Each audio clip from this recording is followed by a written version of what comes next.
যিনি কষ্টের পর কষ্ট তিনি সহ্য করেছেন।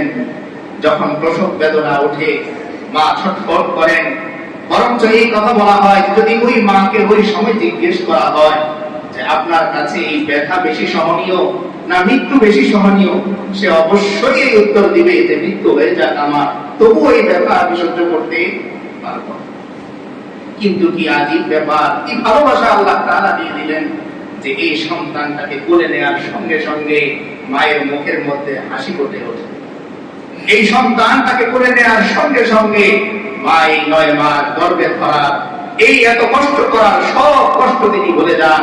সন্তানের কপালে মুখে একটা চুমুকে বলেন এই তো আমার বাবা চলে এসেছে। তাই আল্লাহ বলতেছেন সাবধান বান্দা, যে মা তোমাকে নিয়ে এত কষ্ট করলো এমন মাকে তুমি কোনোদিন কষ্ট দিও না। হামালাতহু উম্মুহু ওয়াহনান আলা ওয়াহন, আল্লাহ বলতেছেন তোমার মা কষ্টের পর কষ্ট সহ্য করেছে।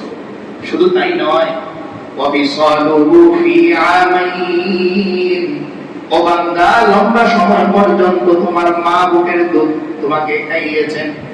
অর্থাৎ যে খাবার তিনি কোনোদিন খেতেন না সন্তানের দুধ খাওয়ানোর জন্য, মা ওই খাবার নিয়মিত খান। অর্থাৎ সন্তানের যাতে কষ্ট না হয়। দেখবেন যে মানুষটা, যে মেয়েটা বিয়ের আগেই ঝাল এটা ওটা সমানে থাকতো, সেই মাই যখন সন্তান হয়ে যায় এবার সেগুলো থেকে বেঁচে থাকে যে তার সন্তানটা কি হবে কষ্ট। যেহেতু সন্তান তার বুকের দুধ খায় তাই সে বহু খাবার থেকে বেঁচে থাকে। আবার বহু খাবার যেটা সে কোনোদিন খেত না এখন সে খায়, কারণ সন্তান যাতে দুধে কষ্ট না করে।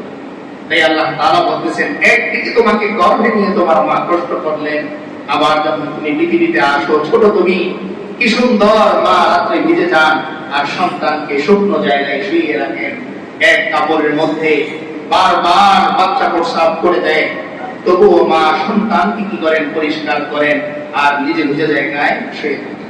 তাই আল্লাহ বলতেছেন সাবধান বান্দা, এমন মা যেই মা তোমার জন্য রাত জাগলো, যেই মা তোমাকে শুকনো জায়গায় শুকিয়ে নিজে ভিজার মধ্যে শুয়ে থাকলো, এমন মাকে তুমি কষ্ট দিও। এরপর আল্লাহ বলতেছেন আনিশকুরলি ওয়ালিওয়ালিদাইক, ও বান্দা তবে বাবা মা পেয়ে আবার তুমি আমি আল্লাহকে ভুলে যেও না। কারণ এই যে বাবা মা আমি আল্লাহ তোমাকে দিয়েছি, তাই আনিশকুরলি এক নম্বরে তুমি আমি আল্লাহর কৃতজ্ঞতা আদায় করো যে আমি আল্লাহ একজন অপরিচিত ছেলেকে একজন অপরিচিত মেয়েকে বিয়ের মাধ্যমে তোমাকে যখন আমি পৃথিবীতে আগমন করালাম, ওই ছেলেটাকে বাবা পরিচয় দিলাম আর ওই মেয়েটাকে মা পরিচয় আমি তোমার জন্য দিলাম। কি সুন্দর, একজন আরেকজনকে চিনত না, কিন্তু বিয়ের এই বন্ধনের মাধ্যমে যখন সন্তানটা আসে তখন একজন দাঁড়িয়ে বাবা পরিচয় দেয় আর আরেকজন দাঁড়িয়ে মা পরিচয় দেয়। যে মানুষটা কোনদিন নিজের ভবিষ্যৎ নিয়ে চিন্তা করতো না, এখন সন্তান আসার পর থেকেই কি সুন্দর বাবা চাকরির বেতনটা পেয়ে আলাদা করে একটা টাকা রেখে দেয় যে একদিন আমার সন্তানের এই টাকাটার প্রয়োজন হবে, ও এটা দিয়ে একটা কিছু করবে।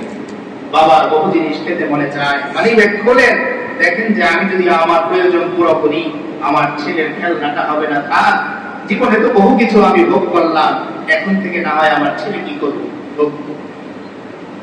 এভাবেই চলতেছে দুনিয়া। তাই আল্লাহ তাআলা বলতেছেন এমন বাবা মাকে তুমি কি করো না কষ্ট।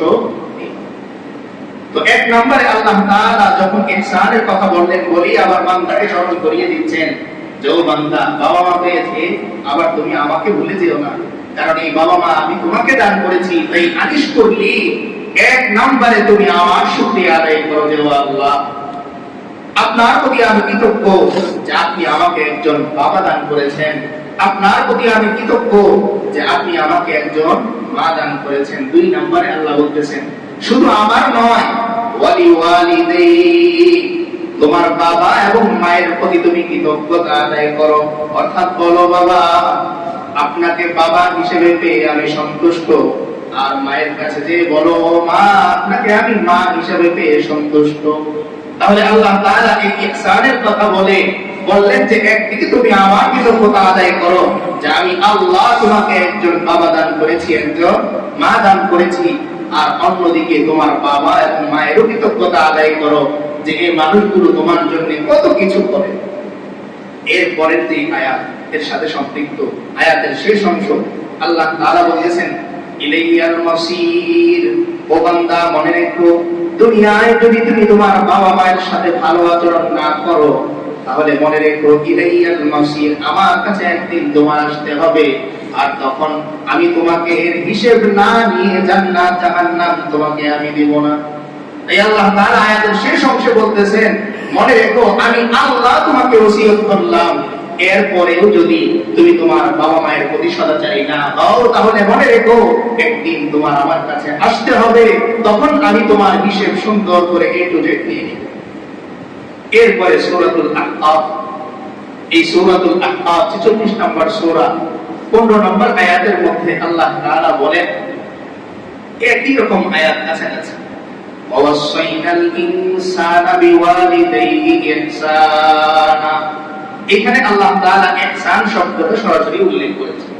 সূরাতুল লোকমানের মধ্যে ইহসান শব্দের কথা উল্লেখ করেন নাই, শুধু বলছেন ওয়াসাইনাল ইনসানা বিওয়ালিদাইহি, যে আমি পিতামাতার প্রতি সদাচারের ওসিয়ত করলাম। এই সদাচারের কথাটা আমরা যোগ করেছি, আল্লাহ ওসিয়ত করেছেন। বুঝলাম কোত্থেকে?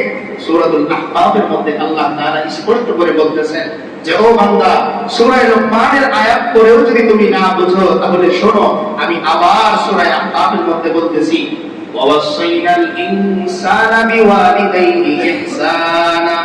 আমি আল্লাহ তোমাকে ওসিয়ত করতেছি, মানুষকে আমি ওসিয়ত করতেছি তার বাবা মায়ের প্রতি ইহসান করার, সদাচার করার।